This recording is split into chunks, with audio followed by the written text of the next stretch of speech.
With over 1 billion people, Africa is one of the fastest growing economic regions in the world. Let's find out more about how investors are approaching the opportunity. Large corporations around the world are asking the question, how can they be part of this incremental $13 trillion that is going to grow in Africa in the next 30 years? And so we are seeing an immense amount of activity, be it from the Walmarts buying into the mass marts, institutions buying into the Dangote cement type stories, Barclays buying into Africa and vending their assets into ABSA, a variety of transactions which reflect this growing trend. But there's also a tremendous ground-up organic development by multilateral corporations. If you look at what Procter & Gamble are doing, Microsoft, various companies, Unilever, Heineken, throughout Africa. And this is a very exciting sort of period. The economic future of the continent depends on how well Africa reacts to the challenges presented by the developed world. Economists at the forum highlight these threats to Africa's growth. This device, this connection offers Africa the prospect of rapid growth, of much better education, of much better health care, of much better engagement with the global economy than it has ever had before. Technology, effective government, dealing well with natural resources, education, peace. This is what it takes for Africa to grow 30 times over the next human lifespan. The combination of these technology biases, demographic, globalization, income and wealth inequality is leading to social and political instability. The Arab Spring started because of underemployment, poverty, and lack of economic opportunity. There is plenty of underemployment, if not unemployment, in emerging markets. While the weak economic growth in Europe and other parts of advanced economies are leading to the rise of populist parties in the extreme right or extreme left. So eventually, all these radical changes and all these economic challenges can lead to social and political instability. To sustain the growth that we saw, that the wealth on the continent, the vast majority of the wealth, has to be owned by Africans. I mean, this is common across the board. That wealth has to be fairly and equitably distributed across the board. The political stability, the enormous changes that we've seen across Africa has to continue. Now, luckily, I think with the exception of a few countries today, much of Africa is stable. That needs to be maintained. We have to build vibrant institutions in Africa, both in the public sector and the private sector. The issues raised underscore the weaknesses in the structure of African economies. Panelists proposed a paradigm shift in the approach of African leaders in addressing these challenges. We need to move away from extractive, industry-aligned or focused investment to ideas-driven investment. No country, no continent, no economy has succeeded without going through industrialization. And that takes real work. That's ideas-driven investment. Governments and leaders must begin to take action, not just talk, to open up their markets to investments and integrate the African market. The bigger the market is, I think the more it will be attractive to both domestic and foreign investors. The African continent has been doing very well over the past 10 years, but we need to do more to grow faster and to have a more inclusive growth so that we can reduce poverty. Clearly, Côte d'Ivoire has been doing quite well on that, but that's not enough. I believe in integration.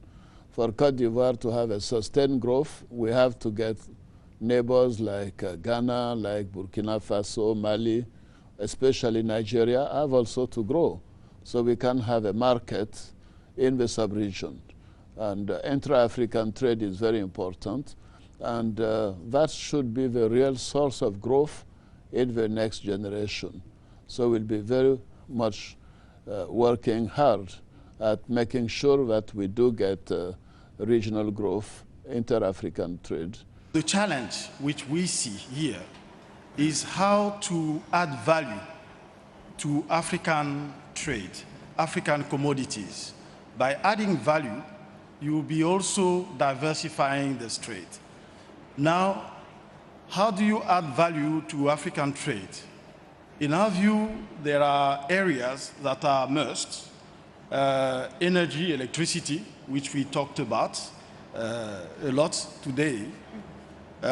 You have telecommunication, you have tourism. Many African nations depend on extractive resources, while the agriculture sector remains underdeveloped in most countries.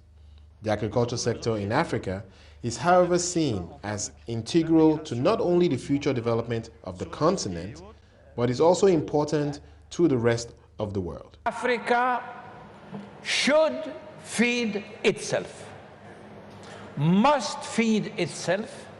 Otherwise, as Mr. Villegrain said, it will not be an African problem, it will be a global issue.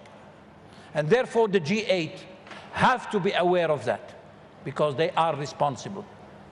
And they will be held responsible for not transforming the pledges into reality. The forum also captured the need to inspire and train young African talents and entrepreneurs that are not only in traditional business, but in sports and creative industries. I think for the most part is just teaching them how to put together a real foundation and structure. Like, you know, because I think when I first came to Nigeria, and we signed Wizkid, and he's a real famous artist in Africa, but he didn't have proper management. You know, he had his homeboy managing him, a guy that had no idea how to even write up a regular show contract, to write up a rider of what kind of money you're supposed to get, your deposits. So really just teaching those guys to put together a real solid foundation around them of real managers, real accountants, real lawyers, and just trying to teach them the game as they go. You know, for me, I didn't go to school to become what I am today. You know, I had to learn as I went. I had to make mistakes. I think it's very important to be able to use whatever the platform. I always say everybody has an opportunity to make a difference in another human being's life. And I think together we can really make a profound change. And it just takes, even if you don't know, it takes a step to say, I want to learn, and you can actually educate yourself. The most important thing for the inclusive prosperity of any country's citizens is the education of its people. Let me tell you why I believe that this is an issue that is most important for Africa. More important for Africa than it is for any other continent. The reasoning is quite simple. Africa is young. 2/3 of the African population is under 21. The average African is a teenager. That is not true in any other part of the world. Africa, taken as a whole, will have a larger workforce in 2050 than any other large region or sub-region of the global economy. What will determine Africa's fate economically is what that generation is able to accomplish, is how productive that generation is. And that depends, above all, on how that generation is educated. There's been a problem in Africa, you know, on that area. What you've learned in school, and you really can't, you know, find a job in your own country because, you know, there is no. And see, this is really the core of the matter.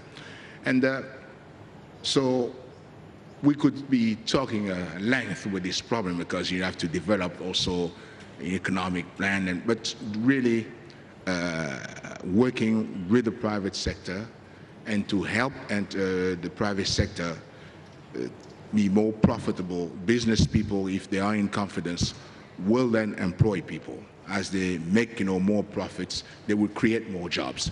So it's then important for us to have the right environment for business people. And that's what this forum is all about, for us to get the message across to the private sector to say, come on, you guys, invest, create some jobs, and at the same time make money, and we'll provide the environment for that. Several economic policy decisions and investment deals were announced at the New York Forum for Africa.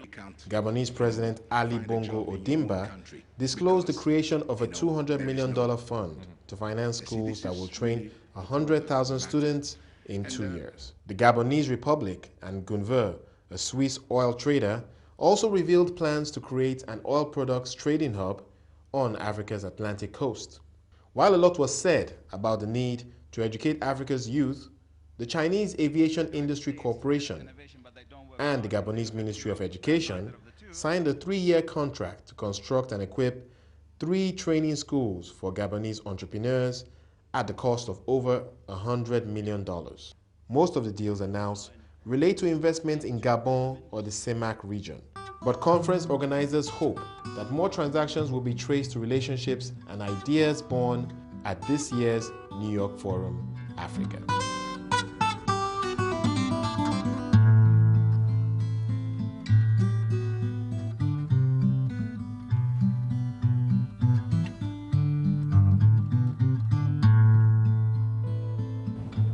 And that is our coverage of the New York Forum for Africa, held in Libreville, Gabon. Thank you for watching.